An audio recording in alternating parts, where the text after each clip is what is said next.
चैत्र नवरात्रि के तीसरे दिन दुर्गा माँ के चंद्रघंटा रूप की पूजा की जाती है। 9 दिनों तक चलने वाली नवरात्रि के दौरान माँ के 9 रूपों की पूजा की जाती है। माँ चंद्रघंटा राक्षसों का वध करने के लिए जानी जाती है। मान्यता है कि वे अपने भक्तों के दुखों को दूर करती है, इसीलिए उनके हाथों में धनुष, त्रिशूल, तलवार और गदा होता है। देवी चंद्रघंटा के सर पर घंटे के आकार का अर्धचंद्र नजर आता है।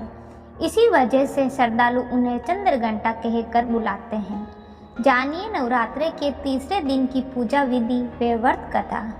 पूजा विधि। नवरात्रि के तीसरे दिन माता दुर्गा के चंद्रघंटा स्वरूप की विधि विधान से इस मंत्र ओम देवी चंद्रघंटाय नमः का जाप कर आराधना करनी चाहिए। इसके बाद माँ चंद्रघंटा को सिंदूर, अक्षत, गंध, धूप, पुष्प आदि अर्पित करें। आप देवी माँ को चमेली का पुष्प अथवा कोई भी लाल फूल अर्पित कर सकते हैं। साथ ही साथ दूध से बनी किसी मिठाई का भोग लगाएं। पूजा के दौरान दुर्गा चालीसा का पाठ और दुर्गा आरती का गान करें। माँ चंद्रघंटा की कथा। माँ चंद्रघंटा असुरों के विनाश हेतु माँ दुर्गा के तटीय रूप में अवतरित होती है, जो भयंकर दैत्य सेनाओं का संहार करके देवताओं को उनका भाग दिलाती है। भक्तों को वांछित फल दिलाने वाली है। आप संपूर्ण जगत की पीड़ा का नाश करने वाली है, जिसे समस्त शास्त्रों का ज्ञान होता है।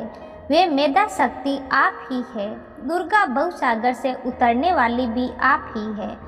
आपका मुख मंद मुस्कान से सुशोभित, निर्मल, पूर्ण चंद्रमा के बिंब का अनुकरण करने वाला और उत्तम सुवर्ण की मनोहर क्रांति से कामनीय है।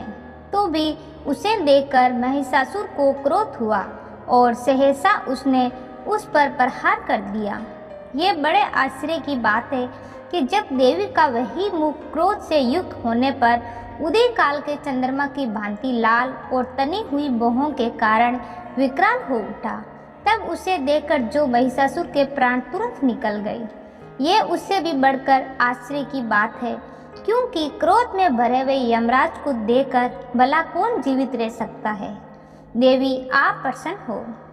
परमात्मा स्वरूपा आपके प्रसन्न होने पर जगत का अभ्युदय होता है और क्रोध में बढ़ जाने पर आप तत्काल ही कितने कुलों का सर्वनाश कर डालती हैं।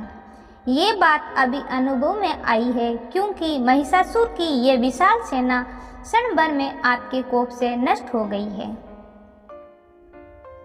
कहते हैं कि देवी चंद्रघंटा ने राक्षस समूहों का संहार करने के लिए जैसे ही धनुष की टंकार को धरा वे गगन में गुंजा दिया, वैसे ही माँ के वाहन सिंह ने भी दहाड़ना आरंभ कर दिया और माता फिर घंटे के शब्द से उस ध्वनि को और बढ़ा दिया, जिससे धनुष की टंकार, सिंह की दाढ़ और घंटे की ध्वनि से संपूर्ण दिशा गूंज उठी।